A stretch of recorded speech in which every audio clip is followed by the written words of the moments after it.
There is a moment when the world begins to soften at its edges, when letters dance beyond comprehension, when faces become impressions, suggestions of themselves, when the familiar becomes foreign and certainty dissolves into something unnamed.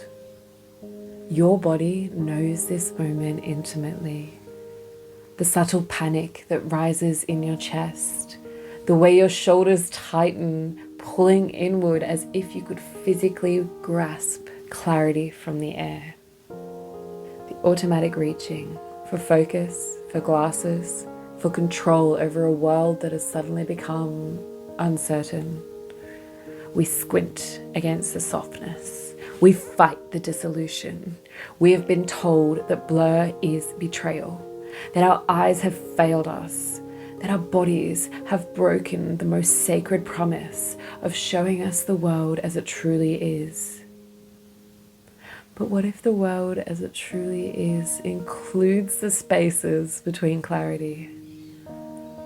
What if blur isn't the absence of sight, but the presence of something deeper, of something we've been too afraid to see? What if blur isn't the enemy, but a teacher? Last month, I discovered the answer to that question, and it changed everything I thought I knew about my eyes, my body, and my story. But this revelation didn't come easily. It took 22 years of my life living with blur as my enemy before I began to see it as my guide.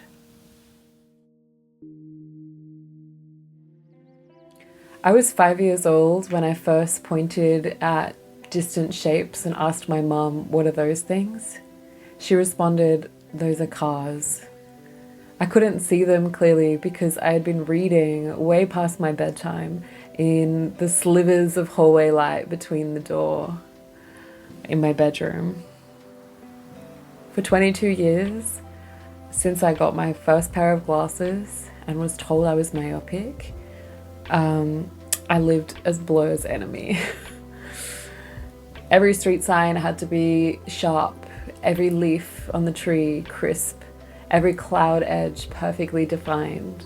For me, blur equaled failure. I actually believed there was something fundamentally wrong with me, that I was broken, that I was flawed, maybe even blind.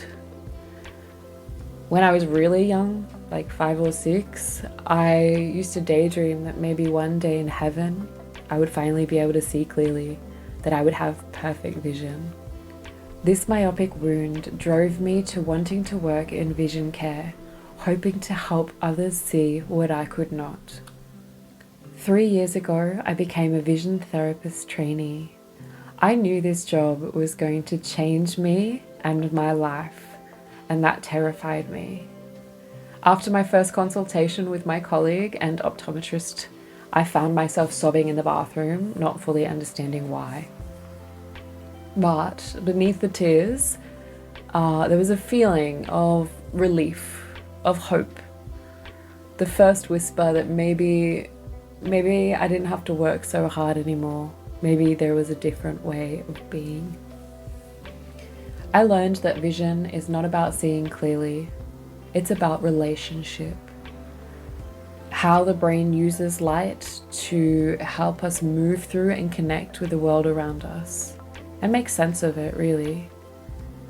Vision is peripheral, contextual, and dynamic. It is not fixed. It breathes and changes with us. Learning this meant letting go of everything I thought I knew. As I opened up my visual space, my nervous system erupted. There were days that I would arrive at work just shaking, nervous and anxious, overwhelmed by what was being asked to be seen and released. I was letting go of a rigid and protective stance that my visual system had been holding on to for decades. Dr. Stephen Yallop, who's a behavioral optometrist in Canada, he describes myopia as the tendency to shrink visual and perceptual space and restrict the musculature and often the emotions, whilst attempting to solve the problem of visual stress. That phrase, restrict the emotions, hit me like lightning. If my visual system had been restricting my emotions for decades, what would happen if I was trying to open it now? What had I been holding back and keeping tightly controlled, safely out of focus? Intuitively, I knew that I would need support for whatever was emerging. So 10 months ago, I began to attend breathwork sessions. I was learning to be with and listening to the wisdom of my body. I also found a really good therapist who started doing EMDR therapy with me to help me to process and integrate some traumatic and difficult memories that were coming up, as well as the emotions associated to reduce this distress. This is an ongoing journey, one that I'm still participating in as I film this video, and each step that I take is not only opening up my vision, but my capacity to tolerate uncertainty. My colleague back in the vision therapy office challenged me to walk around with +6 lenses over my -6 myopic eyes. Everything became impossibly blurred. But I found that I could still navigate. I could still walk and move through the space with grace. Then she asked me to sit at home without any correction at all. She challenged me to move through a familiar space such as my house and just be with the blur. I felt resistance and fear, but underneath I began to question, what if this blur is trying to tell me something? A few weeks ago, after reading The Myth of Normal by Gabor Mate and diving into research about the nervous system's role in vision, everything clicked for me.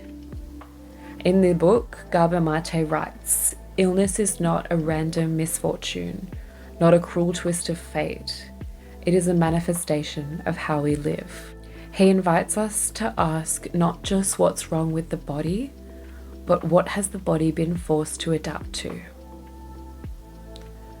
As he writes, the body doesn't lie. Symptoms are often the most honest expression of what is going on beneath the surface. Blur isn't a malfunction, it's communication. As soon as I embraced this understanding, my vision softened further and my blur in the distance reduced. Not because I was trying to fix it, but because I was actually finally listening to what it had been trying to tell me all along. But what does the science tell us about this intelligence I was finally hearing? What even is the function of blur, and how does it happen in the eyes? Thank you for joining me today, and stay tuned for part 2.